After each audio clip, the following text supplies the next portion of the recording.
ایک بچہ طالب علم تھا، روزانہ ایک جگہ سے گزرا کرتا تھا مدرسے جانے کے لیے۔ ایک گلی سے گزر کے جایا کرتا تھا۔ اسی گلی کے اندر ایک گھر تھا جو عورت اپنے جسم کو بیچا کرتی تھی، جسم فروش عورت کا گھر تھا۔ اب وہ روزانہ اس بچے کو دیکھتی کہ یار یہ بچہ روزانہ یہاں سے گزرتا ہے، انتہائی خوبصورت بچہ ہے۔ روزانہ یہ تدبیر اختیار کرتی کہ کسی نہ کسی طریقے سے اس بچے کو میں اپنے قابو میں کر لوں، اسے اپنے گھر بلا لوں۔ جب اس کے گزرنے کا وقت ہوتا، دروازہ کھول لیتی اور سامنے سج دھج کے چارپائی پر تیار ہو کے بیٹھ جاتی کہ اس کی نظر میرے اوپر پڑے اور یہ اندر داخل ہو جائے۔ لیکن وہ نیک بچہ تھا، نیک طالب علم تھا، اپنی نظریں جھکا کے جاتا اور نظریں جھکا کر واپس آ جاتا۔ اسے خبر ہی نہیں تھی کہ ادھر ادھر کیا لوگ بستے ہیں، کون سے لوگ بستے ہیں، بالکل اس سے درکنار، اس سے اس کی آنکھیں بالکل پریشان ہو۔ لیکن ایک دفعہ ایسا ہوا کہ عورت نے پانی بہت زیادہ اپنے دروازے کے سامنے پھینک دیا، کافی زیادہ پانی پھینک دیا۔ وہ بچہ جب وہاں سے گزرا تو اس کا پاؤں پھسل گیا۔ جیسے ہی اس کا پاؤں پھسلا، عورت نے فوراً اسے پکڑ کر اپنے گھر لے گئی، کمرے کے اندر لے گئی اور اسے کہنے لگی کہ جس دن جب بھی تو یہاں سے گزرتا تھا تو میری یہ چاہت ہوتی تھی کہ میں تجھ سے اپنی شہوت کو پوری کروں، لیکن تو میرے ہاتھ نہیں آتا تھا۔ آج تو میرے قابو میں آ چکا ہے، آج وہی تجھے کرنا ہوگا جو میں تجھے کہوں گی۔ بچہ بڑا حیران ہوا کہ یہ عورت مجھے زنا پر دعوت دے رہی ہے، میں تو اتنا بڑا گناہ نہیں کر سکتا، میں تو اتنی بڑی اللہ کی نافرمانی نہیں کر سکتا۔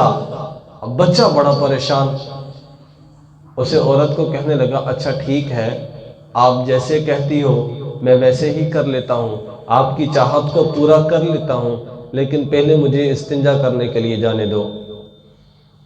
اب وہ بچہ استنجا کرنے کے لیے واش روم میں جاتا ہے۔ اب وہ اس وقت کے جو واش روم ہوا کرتے تھے وہ یوں ہمارے جیسے آج ہمیں سہولیت میسر ہے ایسے نہیں تھے۔ اس وقت جتنا پاخانہ ہوتا تھا ایک ہی جگہ پر جمع ہوتا تھا، پھر لوگ اسے اٹھا کر پھینک آیا کرتے تھے۔ اس بندے نے ایسا ہی کیا، بچے نے جب وہ بیت الخلاء کے اندر گیا، واش روم کے اندر گیا، جتنی گندگی وہاں پر پڑی ہوئی تھی اس نے اس ساری گندگی کو اٹھایا، اپنے جسم کے اوپر لگا لیا، بازو کے اوپر لگا لیا، قمیص کے اوپر لگا لیا، نیچے ٹانگوں پر لگا لی، پورے جسم کو گندگی سے بھر لیا۔ دوبارہ عورت کے پاس آ گیا، عورت اسے دیکھ کر اتنی پریشان ہوئی، کہتی کہ میں تو تجھے اتنا اچھا سمجھتی تھی، تو کتنا گندا لڑکا ہے، تو اتنا بدتمیز ہے، چل بھاگ جا یہاں سے، دفع ہو جا۔ اسے دھکا دے کے گھر سے نکال دیا۔ اب انہوں نے تو مدرسے جانا تھا، اب حالت یہ ہے کہ پورے جسم کے اوپر، پورے بدن پر گندگی لگ چکی ہے۔ تو راستے میں ایک ندی آتی تھی، اس ندی کے اندر داخل ہوئے اور اپنی گندگی کو اتارا، صاف کیا، انہیں گیلے کپڑوں سمیت کلاس کے اندر جا کر بیٹھ گیا۔ جیسے ہی کلاس میں اندر آ کر بیٹھا تو ایک عجیب قسم کی خوشبو آنی شروع ہو گئی، انتہائی قیمتی خوشبو جیسے ہو۔ اب استاد بڑے پریشان، استاد نے پوچھا کہ کون بچہ جو ابھی آیا ہے اور اتنی زبردست خوشبو لگا کے آیا ہے؟ اس سے پوچھا، کہا کہ تو نے خوشبو لگائی؟ کہا کہ نہیں میں نے تو خوشبو نہیں لگائی۔ آس پاس کے کافی طلباء سے پوچھا، کسی ایک بھی نے بھی یہ نہیں کہا کہ ہم نے خوشبو لگائی ہے۔ اب وہ بندہ بڑا پریشان کہ استاد بڑے پریشان کہ خوشبو کسی طالب علم نے بھی خوشبو نہیں لگائی، لیکن ایسی خوشبوئیں آ رہی ہیں جیسے کسی جنت میں سے خوشبوئیں آ رہی ہوں۔ پھر اس طالب علم کو بلایا، اس کے کپڑے سارے گیلے تھے، جب اس کے کپڑوں میں سے چیک کیا تو اس کے کپڑوں میں سے خوشبو آ رہی تھی۔ اس سے پوچھا کہ بھائی تو کہتا ہے میں نے خوشبو لگائی ہی نہیں ہے، اور تیرے بدن سے، تیرے کپڑوں سے اتنی زبردست خوشبو آ رہی ہے۔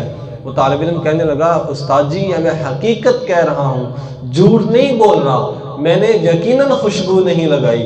تو کہا کہ پھر خوشبو کہاں سے آ رہی ہے؟ بار بار سوال کرتے رہے۔ پھر اس طالب علم نے اپنا قصہ بیان کیا، کہا کہ میں ایسے ایسے مدرسے کے لیے آ رہا تھا، ایک خاتون نے مجھے پکڑ لیا، مجھے اپنے گھر کے اندر لے گئی، جب اس نے مجھے گھر کے اندر بند کر لیا اس وقت مجھے پتا چلا کہ اس عورت کا ارادہ نیک نہیں ہے، یہ غلیظ ارادے سے میرے پاس مجھے اپنے پاس لا چکی ہے۔ تو کہنے لگا کہ میں نے پھر گناہ سے بچنے کے لیے یہ راستہ اختیار کیا، اپنے جسم پر گندگی لگا لی تاکہ میں گناہ سے بچ جاؤں، اور پھر میں ندی میں نہا کر آ گیا۔ تو یقین کریں کہ اس گندگی جہاں جس جگہ پر جسم کے جس حصے پر اس نے گندگی لگائی تھی، اللہ رب العزت نے اسی حصے کو میں سے اتنی زبردست خوشبوئیں پیدا کر دیں کہ لوگ انہیں امام مشکی رحمۃ اللہ علیہ کے نام سے یاد کرنے لگے۔ جب تک زندہ رہے، مرنے کے بعد بھی ان کے جسم سے اندر سے ویسے ہی خوشبوئیں آ رہی تھی، جس جگہ پر جسم کے جس حصے پر گندگی کو لگایا تھا ادھر سے خوشبو آ رہی تھی۔ وجہ کیا تھی؟ کہ گناہ سے بچتے ہوئے انہوں نے اس عمل کا ارتکاب کیا تھا۔ جب انسان اللہ کی رضا کے لیے گناہوں سے بچتا ہے، اللہ کی رضا کے لیے گناہ کو ترک کر دیتا ہے، تو اللہ رب العزت ایسے ہی انسان کو سرخرو کرتے ہیں، اللہ تعالیٰ ایسے ہی انسان کو عزت نصیب فرماتے ہیں۔